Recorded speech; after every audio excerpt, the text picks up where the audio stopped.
Salom do'stlar. Bugun siz bilan juda muhim mavzuni muhokama qilamiz. Bu mavzu so'nggi paytlarda ko'pchilikni tashvishga solmoqda. Odamlar orasida jiddiy norozilik va savollar tug'dirmoqda. So'nggi paytlarda ijtimoiy tarmoqlarda shunday gaplar, mish-mishlar tarqaldi. 6 yoshdan oshganlarni davolashmaydi.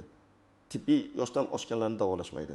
Tibbiy xizmat ko'rsatish cheklanadi. Hatto yashash buyruq bor emish. Aynan shu sababli keksa yoshdagilar tibbiy yordamdan mahrum bo'lishadi. Bu axborot nafaqat sizning, balki ota-onangiz, bobo-buvlaringizning ham hayotiy sog'lig'iga bevosita ta'sir qilishi mumkin. Shuning uchun bu videoni oxirigacha diqqat bilan ko'ring, chunki undagi har bir so'z sizning kelajagingiz uchun hal qiluvchi ahamiyatga ega bo'lishi mumkin. Hozirdayoq kanalimizga obuna bo'ling va video like bosing, chunki bu ma'lumot hamma uchun juda muhim va uni iloji boricha ko'proq odamlar ko'rishi kerak. Muammoning asosi. Ilgari va hozirgi vaziyat keling. Avvalo muammoning ildizlarini chuqurroq ko'rib chiqaylik. Avvallari tibbiy xizmatlarga murojaat qilish tartibi odatda aniq va tushunarli edi. Har bir fuqaro yoshdan qat'iy nazar shoshilinch yordam olishga, poliklinikada qabul qilinishga, zarur bo'lganda shifoxonada davolanishga haqli edi. Albatta, tibbiy tizimda o'zining kamchiliklari, navbatlar, ba'zi muammolar bo'lgan. Ammo yoshi katta bo'lgani uchun davolashni rad etish degan tushuncha deyarli mavjud emasdi. Odamlar o'z huquqlarini bilishar, shifokorlar esa odatda bemorning yoshiga emas, balki kasallikning og'irligiga va uning davolanish imkoniyatlariga e'tibor berishar edi. Lekin so'nggi vaqtlarda jamoatchilik orasida tushunmovchilikka sabab bo'lgan. Aytish mumkinki, g'alayon ko'targan ba'zi o'zgarishlar haqida mish-mishlar tarqaldi. Go'yo hukumat tomonidan yashirin bir farmon chiqarilgan. Unga ko'ra muayyan yoshdan oshgan fuqarolarga tibbiy xizmat ko'rsatish cheklanadi. Ko'plab odamlar ijtimoiy tarmoqlarda o'zlarining shaxsiy tajribalari bilan bo'lishmoqdalar. Ular tibbiy muassasalarda davolanishni rad etishga yoki qiyinchiliklarga duch kelishganini da'vo qilishmoqda. Bu xabarlar ayniqsa keksa avlod vakillari orasida katta qo'rquv va xavotir uyg'otdi. Lekin vaziyat haqiqatan ham shundaymi? Haqiqatan ham yashirin buyruq bormi? Va bu yangiliklar aslida nimani anglatadi? Aslida bunday yashirin buyruq mavjud emasligini darhol ta'kidlash lozim. Hech qanday rasmiy hujjat yoki qonun bilan 6 yoshdan oshgan fuqarolarga tibbiy xizmat ko'rsatishni butunlay cheklovchi qoida belgilanmagan. Bunday gap so'zlar asosan noto'g'ri talqin qilingan ma'lumotlar, ba'zi tibbiy standartlarning yangilanishi yoki ayrim holatlarda tibbiyot xodimlarining noto'g'ri harakatlari sababli yuzaga kelgan. Bu kabi mish-mishlar ko'pincha jamiyatdagi ma'lum bir zaifliklardan, masalan, tibbiy tizimning murakkabligi, moliyalashtirish muammolari va aholining tibbiy huquqlaridan yetarlicha xabardor emasligidan kelib chiqadi. Ba'zan yangi tibbiy protokollar yoki ta'minot tizimidagi o'zgarishlar, masalan, dorilarning yoki muayyan amaliyotlarning qimmatligi sababli yuzaga kelgan cheklovlar noto'g'ri talqin qilinib, yosh bo'yicha cheklov sifatida qabul qilinishi mumkin. Shu sababli biz bu murakkab vaziyatni to'liq tushunish uchun chuqurroq tahlil qilishimiz shart. Asosiy qisming nimalarni bilishingiz kerak, kim xavotirlanishi kerak va kim xavotirlanmasligi kerak. Endi esa eng muhim qismga o'tamiz. Aslida nimalar ro'y bermoqda va bu ma'lumotlar kimga tegishli? Umumiy tushuncha shuki, hech kimga, ayniqsa yoshi kattalarga tibbiy yordam butunlay rad etilmaydi. Ammo tibbiyotda ba'zi jarayonlar va protokollar mavjud bo'lib, ular yoshga bog'liq bo'lgan ma'lum omillarni hisobga olishlari mumkin. Bu davolashni rad etish degani emas, balki har bir bemor uchun eng maqbul va samarali davolash rejasini tanlash degandir. Bu holatlarni tushunish uchun bir nechta aniq misollarni ko'rib chiqaylik. Birinchi misol, murakkab jarrohlik amaliyotlari va yosh. Tasavvur qiling, oltini tashi yoshli Xolmat aka yurak ishemik kasalligining og'ir shaklidan aziyat chekmoqda. Unga murakkab jarrohlik amaliyoti, masalan, yurakni aylanib o'tish, shuntlash operatsiyasi tavsiya qilingan. Mish-mishlarga ko'ra, yoshi katta bo'lgani uchun unga bunday murakkab operatsiyani qilishmaydi. Pulni behudaga sarflashmaydi. Lekin haqiqat boshqacha.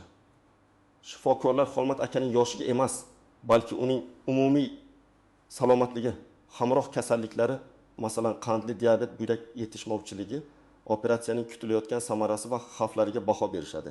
Agar Xolmat akaning yurak mushagi juda zaiflashgan bo'lsa, o'pka faoliyati yomon bo'lsa yoki qandli diabeti nazorat qilinmasa, operatsiyadan keyingi asoratlar xavfi ancha yuqori bo'ladi. Masalan, o'lim xavfi 70% ga oshishi mumkin. Bunday hollarda shifokorlar tibbiy etika va bemorning manfaatlari nuqtai nazaridan operatsiyani rad etishlari yoki konservativ davolashni, ya'ni dori-darmonlar bilan davolashni afzal ko'rishlari mumkin. Bu rad etish yoshga bog'liq emas, balki tibbiy ko'rsatkichlarga asoslangan. Chunki bemorning hayotiga xavf solishdan ko'ra unga yordam berish birinchi o'rinda turadi. Agar Xolmat aka sog'lom bo'lsa, uning boshqa kasalliklari nazorat ostida bo'lsa, shifokorlar yoshini hisobga olgan holda ham operatsiyani muvaffaqiyatli amalga oshirishlari mumkin. Ba'zan hatto takım yoshdan oshgan bemorlarga ham agar ularning umumiy holati va kasallikning ko'rsatkichlari mos kelmasa operatsiya qilinishi mumkin. Demak, bu yerda asosiy mezon yosh emas, balki bemorning organizmining operatsiyaga qanchalik chidamli ekanligi va uning operatsiyadan keyingi tiklanish imkoniyatlari. Ikkinchi misol, muntazam skrining tekshiruvlari va profilaktika. 22 yoshli Mahbuba opa muntazam ravishda ko'krak bezi saratonini aniqlash uchun mammografiyadan o'tardi. So'nggi paytlarda u go'yo bu yoshda tekshiruvlar ortiqcha, ularga davlat mablag' sarflamaydi degan mish-mishlarni eshitgan. Bu ham asosan noto'g'ri tushuncha. Haqiqatda ko'plab mamlakatlarda, shu jumladan bizda ham keksa yoshdagi ayollar uchun skrining dasturlari mavjud. Faqat ba'zi bir tibbiy ko'rsatmalar yoshga qarab o'zgarishi mumkin. Masalan, ba'zi tibbiy tashkilotlar 65 yoshdan oshgan ayollar uchun mammografiya chastotasini kamaytirishni tavsiya qilishi mumkin. Ammo bu butunlay bekor qilish degani emas.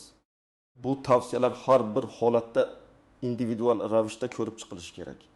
Agar Mahbuba opaning oilasida saraton kasalligi bilan bog'liq genetik moyillik bo'lsa yoki u oldinroq biror xavfli kasallik bilan davolangan bo'lsa, unga muntazam tekshiruvlar tavsiya etiladi. Shuningdek, qon bosimini o'lchash, qon shakarini nazorat qilish kabi profilaktik choralar hech qachon yoshga qarab bekor qilinmaydi.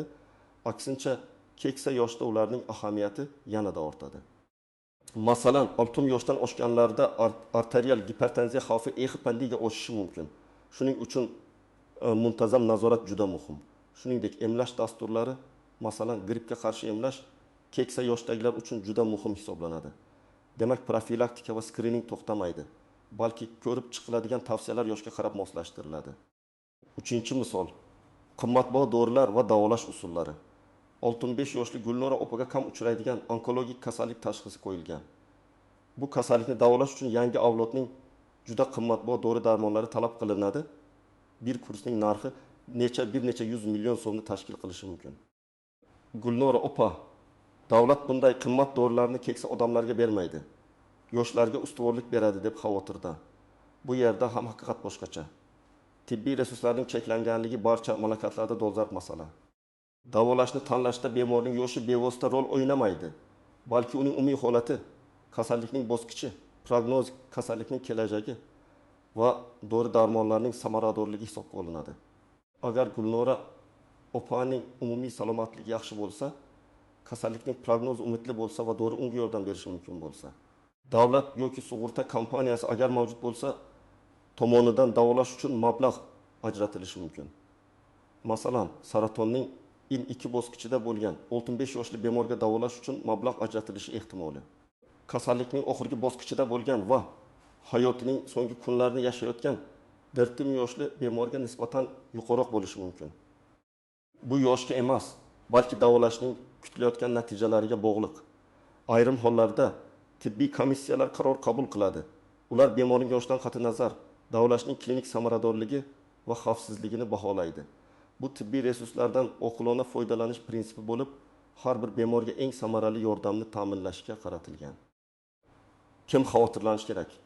Bu misollardan ko'rinib turibdiki, agar sizning sog'lig'ingiz murakkab bo'lsa, bir nechta surunkali kasalliklaringiz bo'lsa va shifokorlar sizga tavsiya etilgan davolash usuli haqida batafsil ma'lumot bermasa, siz xavotirlanishingiz kerak. Shuningdek, agar sizga tibbiy yordamni rad etishga urinishsa va bu rad etish yosh bilan bog'liq bo'lsa, albatta xavotirlanish lozim. Bunday hollarda o'z huquqlaringizni himoya qilish uchun kurashishingiz kerak. Kim xavotirlanmasligi kerak? Agar sizning umumiy sog'lig'ingiz yaxshi bo'lsa, muntazam tekshiruvlardan o'tayotgan bo'lsangiz va sizga tavsiya etilgan davolash usullari tibbiy ko'rsatkichlarga asoslangan bo'lsa, siz xavotirlanmasligingiz kerak. Eng muhimi tibbiy qarorlarning yoshga emas, balki ilmiy asoslangan tibbiy ko'rsatkichlarga tayanib qabul qilinishini bilishingiz kerak. odatdagi tibbiy muammolar, masalan, shamollash, qon bosimi oshish kabi holatlarda sizga har doim tibbiy yordam ko'rsatiladi. Asosiy qism 2 qoidalardan istisnolar, tuzoqlar va noaniq nuanslar. Endi esa tibbiy xizmat ko'rsatishda yuzaga kelishi mumkin bo'lgan ba'zi istisnolar, ehtiyot bo'lish kerak bo'lgan tuzoqlar va ko'pincha tushunmovchiga sabab bo'ladigan noaniq nuanslarni ko'rib chiqaylik. Bu ma'lumotlar sizga vaziyatni to'liqroq tushunishga yordam beradi. Qoidalardan istisnolar. Shoshilinch tibbiy yordam. Bu eng muhim istisnodir. Har qanday yoshdagi, har qanday fuqaroga uning yoshi, ijtimoiy mavqei yoki tibbiy sug'urtasi bor yo'qligidan qat'i nazar shoshilinch tibbiy yordam ko'rsatishdan hech kim bosh tortmaydi. Agar odamning hayotiga xavf tug'ilsa, masalan, insult, infarkt, jiddiy jarohat, tez yordam yetib keladi va kerakli tibbiy muassasaga olib boriladi. U yerda zudlik bilan yordam ko'rsatiladi. Bu qoida qat'iy va hech qachon buzilmaydi. Masalan, 75 yoshli Zaynab xolada birdaniga qattiq ko'krak og'rig'i paydo bo'lsa yoki uning qo'l oyoqlari uvushib qolsa, tez yordam chaqirilsa, unga zudlik bilan tibbiy yordam ko'rsatiladi. Yoshiga qarab rad etilmaydi. Bu insonparvarlik prinsipining asosidir. 2. Palliativ yordam. Bu tushuncha ko'pincha noto'g'ri talqin qilinadi. Palliativ yordam og'ir, davolab bo'lmaydigan kasalliklarga chalingan bemorlarning hayot sifatini yaxshilashga qaratilgan. Bu davolashni rad etish degani emas, balki bemorning og'riqlarini kamaytirish, ruhiy va jismoniy qulaylikni ta'minlashga qaratilgan kompleks yordamdir. Ba'zan, ayniqsa keksa yoshdagi bemorlarda davolashning agressiv usullari foyda bermasa, shifokorlar palliativ yordamni tavsiya qilishlari mumkin.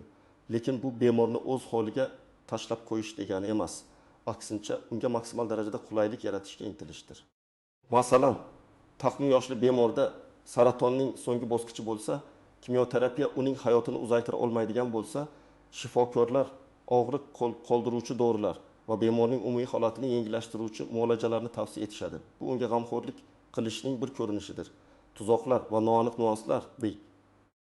Mablag'larni taqsimlash muammosi. Tibbiy resurslar cheklangan bo'lib, davlatning yoki sug'urta kompaniyalarining byudjeti chekli. Bu global muammo.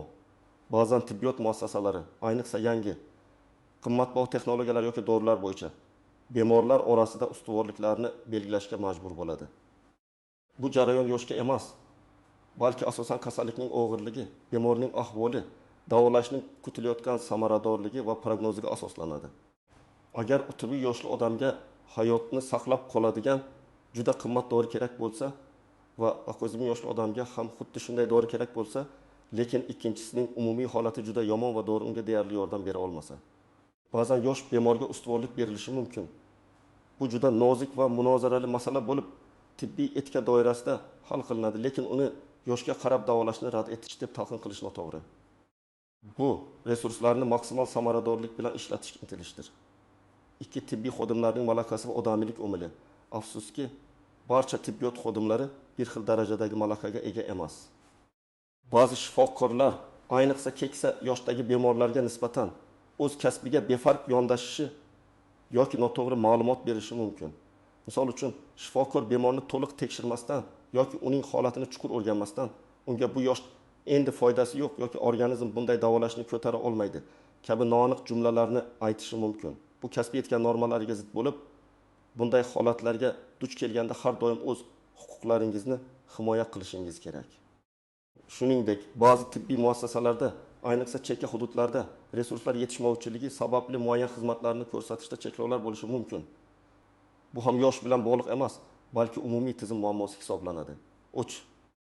Ma'lumotlarning noto'g'ri talqin qilinishi, ayrim tibbiy ko'rsatmalar, masalan, saraton skrininglari yoki ba'zi emlashlar bo'yicha tavsiyalar yoshga qarab o'zgarishi mumkin.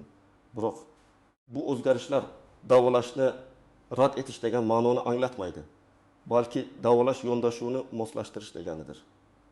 Masalan, 70 yoshli odamga ma'lum bir kasallikni davolash uchun agressivroq usul tavsiya etilsa, taqsimon yoshli odamga esa uning umumiy holatini hisobga olgan holda yumshoqroq, ammo samaraliroq usul taklif qilinishi mumkin. Bu har bir bemor uchun individual tibbiy yondashuvni ta'minlashga qaratilgan. Shuni ta'kidlash kerakki, bu kabi vaziyatlarda, ayniqsa keksa yoshdagi fuqarolarimiz uchun ma'lumotli bo'lish va o'z huquqlarini bilish juda muhimdir.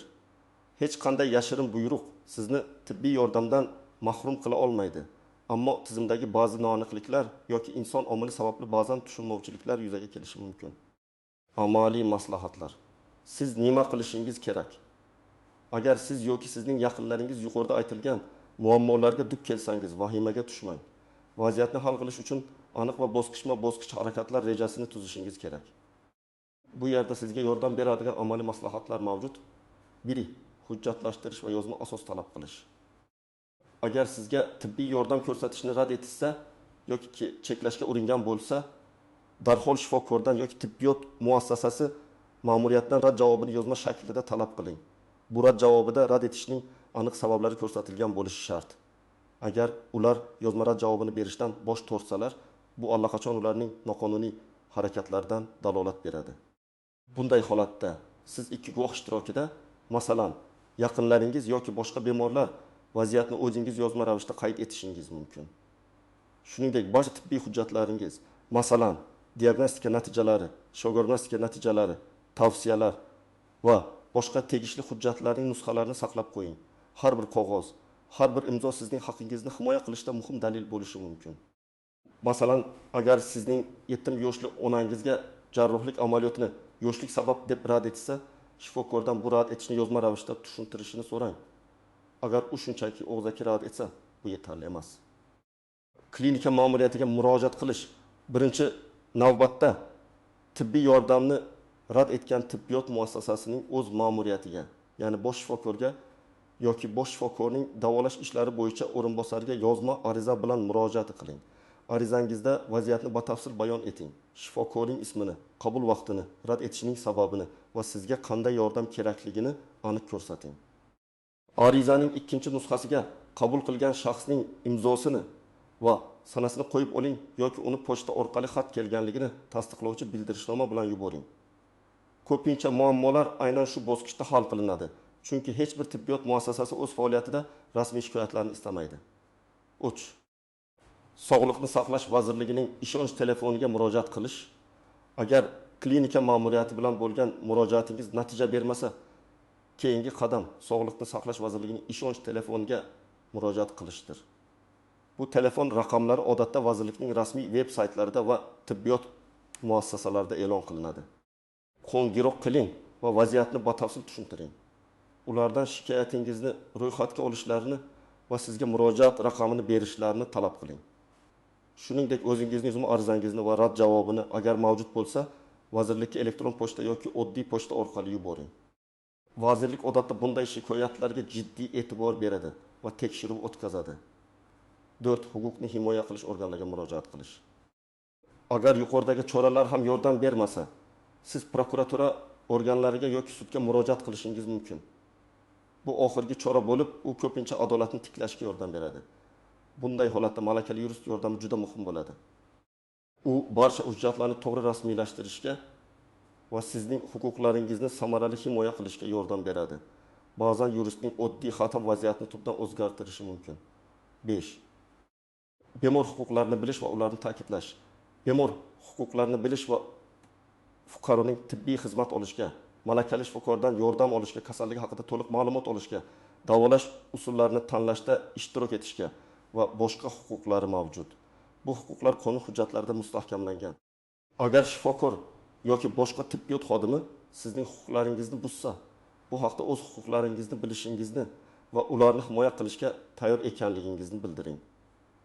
Ba'zan oddiygina o'z huquqlarini biladigan bemor bilan muomala qilishda tibbiyot xodimlari ehtiyotkor bo'lishadi. 6. Faol hayot tarzi va muntazam tibbiy ko'riklar. Eng yaxshi profilaktika bu o'z sog'lig'ingizga mas'uliyat bilan qarashdir. Muntazam ravishda tibbiy ko'riklardan o'ting, sog'lom turmush tarzini yashang, ovqatlanishga e'tibor bering va jismoniy faollikni saqlang. Bu nafaqat sizning umumiy sog'lig'ingizni yaxshilaydi, balki kasalliklarning oldini olishga yordam beradi. Shu bilan birga kelajakda murakkab va qimmat davolashlarga ehtiyojni kamaytiradi. Xulosa va yakuniy murojaat shunday qilib, aziz do'stlar, bugun biz 6 yoshdan oshganlarni davolashmaydi degan mish-mishlarni chuqur tahlil qildik.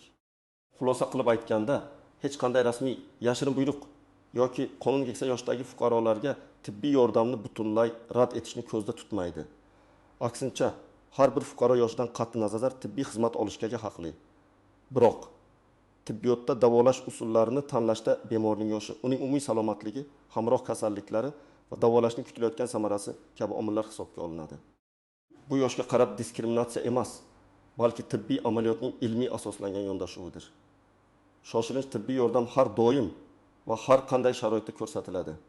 Shuni unutmangki, ma'lumot olish va o'z huquqlaringizni himoya qilishga tayyor bo'lish. Bu sizning eng kuchli qurolingizdir. Agar sizga tibbiy yordamni rad etilsa, yuqorida aytilgan qadamlarni bajaring. Kurashing, o'z haqingizni talab qiling va adolatga erishishingiz shart. Bu videodagi ma'lumotlar sizga foydali bo'ldi degan umiddaman. O'z fikrlaringizni va boshdan kechirgan tajribalaringizni kommentariyalarda yozib qoldiring. Bu boshqa odamlarga ham yordam berishi mumkin. Videoga like bosing va kanalimizga obuna bo'lishni unutmang.